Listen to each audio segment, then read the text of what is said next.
if you're wondering where all the postcards from New Zealand come from, this is the place.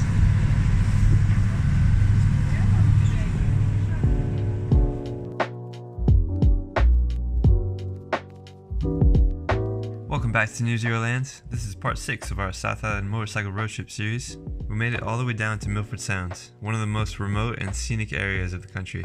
And we got here on Christmas. Merry Christmas. We're going on a boat. No motorcycles today, sadly, but we must travel. The land, the sea. Yes! Merry Christmas, guys. When people think of New Zealand, they're either picturing Hobbiton or this place. This is straight up real life Lord of the Rings down here. Basically Norway at the bottom of the world. But instead of trolls, they have these birds that eat the rubber off your car. Milford Sound isn't actually a sound, it's a fjord.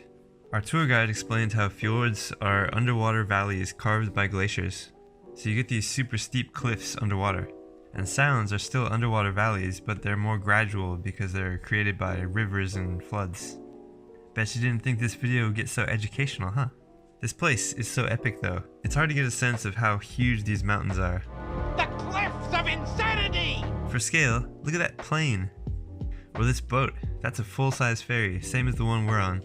So how crazy tall is that waterfall? The tour guide also told us that all of Milford Sound's electricity is created by this waterfall, Bowen Falls. So my bike was back at the lodge charging up, right? From a waterfall. What does that do? Does that blow your mind?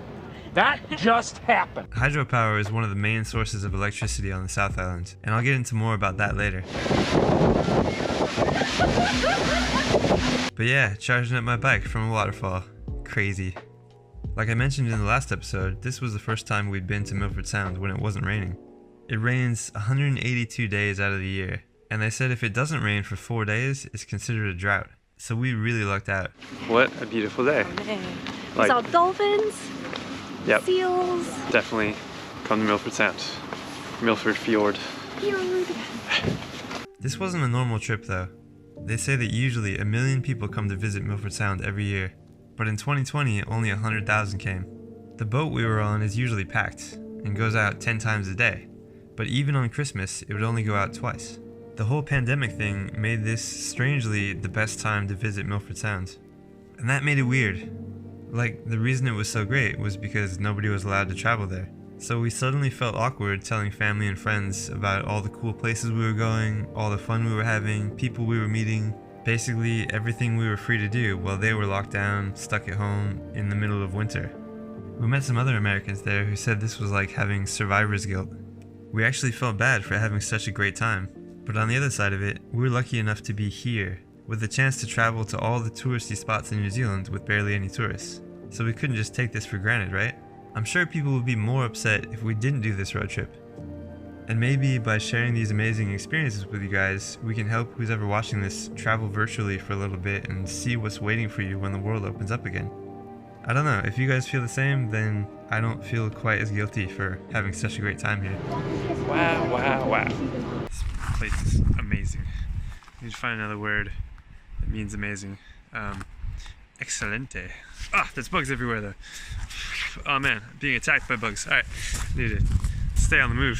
So basically the plan is my bike's fully charged, and so I'm good to go.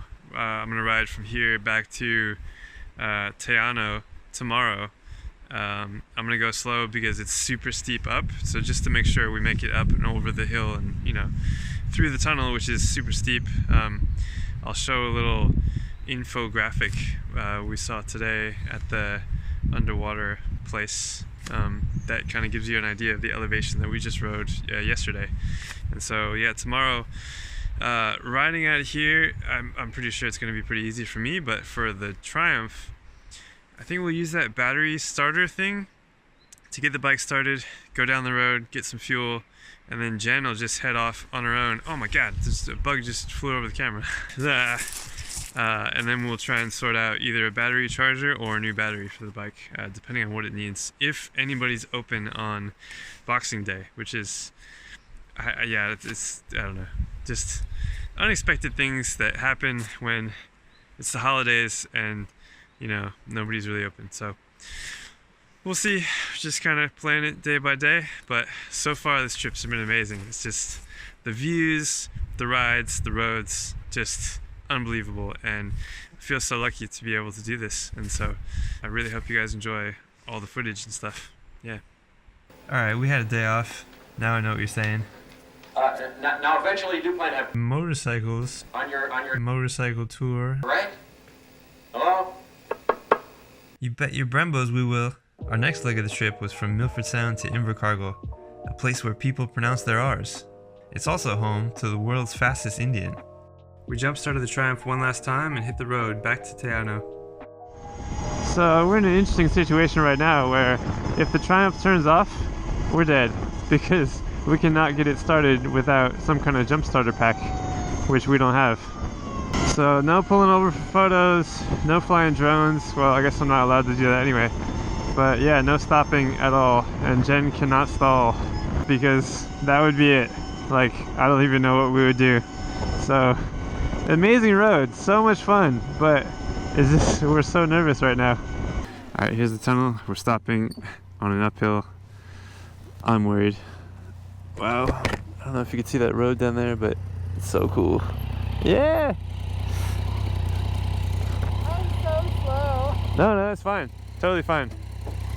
3 minutes left until the tunnel opens. They do like a one-way thing, so the tunnel's so long and it takes so long to get through, and there's usually a lot of traffic. Stressful. It says I have 43 kilometers of range at 78%. This is worse than a track day. Alright, we're following Jen through the tunnel. I'll leave my visor up actually. It's super dark in here. Oh, that's right. I'm in a tunnel. The most epic tunnel. Man, this tunnel's long. And my range keeps going down. But this is the crest. From now on, it should be downhill. And my range should only go up. So, let's see. 40K is at the top. I'm excited. Whoa, so epic. Not long after that, my range was back up over 200Ks and there was nothing to worry about. Downhill action on the twisties was awesome, and we both made it to Teano without any drama. So we were able to find a battery charger but not a jump starter, so we still needed a place to plug it in. You know how the other day, some nice people ran an extension cord outside of their pub and let me plug in the electric bike for a little bit. Well, this time, some nice people at this gas station ran an extension cord outside and I'm plugging in the gas bike. And you know how electric vehicle drivers love saying, you can plug in anywhere? Well, in reality, you can't. It's not like every building has an outlet right outside. In fact, they're really hard to find, even at a gas station. So, sorry to kill the fantasy. I left Jen with the Triumph and rode down the street to charge the Energica. Oh, and there's somebody plugged in. What is this, a Kia Niro? Oh, it is. That's cool. Have not seen one of these up close before. Electric bike. Yeah. Oh, fantastic.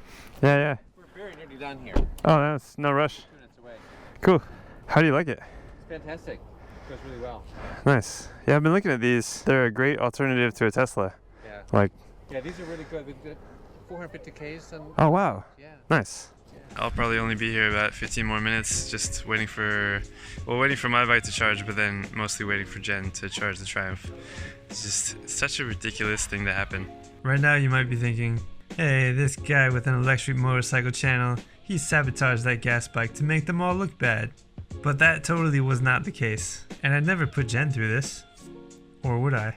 And it's not even like I scripted this into the story to add more suspense, like long way up. Okay, same as before, we cannot turn the Triumph off until we get to the next place, and I'm pretty sure the next place we'll have to plug in the trickle charger again because this battery is not lasting. The adventure continues, but this will be the last stop of the day until Invercargill. So we keep telling people that we brought the Triumph because the Zero only slow charges, and now the Triumph slow charges as well. It's just a sick joke. A lot of you already figured out that the problems with the Triumph were most likely related to the stator, regulator, rectifier, whatever else is involved in the charging system. And then maybe the low voltage of the battery was causing the misfiring? That was definitely part of the problem, but not the one that eventually killed the bike. You guys are gonna have to wait for that. But the bigger overall issue was that when you buy a used bike, you're inheriting unknown problems from the previous owner. And depending on the age of the bike, things could just start failing at any moment. We're in Lumsden, it's raining, we're having a snack while the Energica charges, and then we may have to push start the Triumph because nobody's open and there aren't any outlets outside that we could plug in the trickle chargers to. But this is our last stop for Invercargill, so it should be fun. I'm taking this bloody bike to Invercargill. Any pork pie fans? I thought the new one was okay. Pretty entertaining. Alright, let's go. 80 more Ks. Easy. Don't let the blue skies fool you. It rained almost the whole way to Invercargill, and it sucked. Man, this rain sucks. But once we got to Invercargill, the weather was perfect, and that was the moment I realized this was the furthest south I've ever been. We took the Triumph's battery out and plugged it in. The hope was that a full charge would get us to our next destination. It wouldn't, but that was the idea. As they say, hope for the best, but plan for the worst.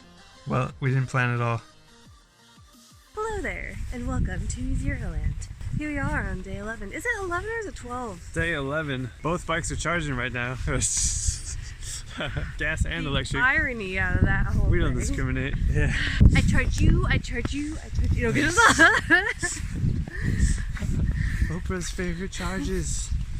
So yeah, we're just enjoying this this beautiful park. Look at that. It's just gorgeous. Invercargill. Cool like place. Tuatara of Southland. Life size. Jen, for scale. This is how big they are. I'm just kidding, they're super tiny. But they're seriously as old as dinosaurs. They've been around since dinosaur time. And a pyramid. Museum and art gallery. Sweet. Queen's Park is so huge that it took us an hour to walk through. Probably because we kept stopping to look at every cool thing we found. Obviously we had to say hi to this friendly cat. We've noticed that cats are way more friendly in New Zealand. Emus, not so much. I think I'd prefer raptors. This park is really amazing, I have to say. It's just so peaceful and tranquil. And there are wallabies here?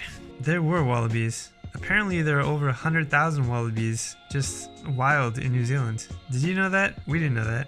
The next morning, our goal was to ride down to Bluff, the very bottom of the South Island. What's down there, you ask? Will we actually make it? Are we ever gonna find a Taniwha? When is that Triumph gonna die? Tune in next time to find out.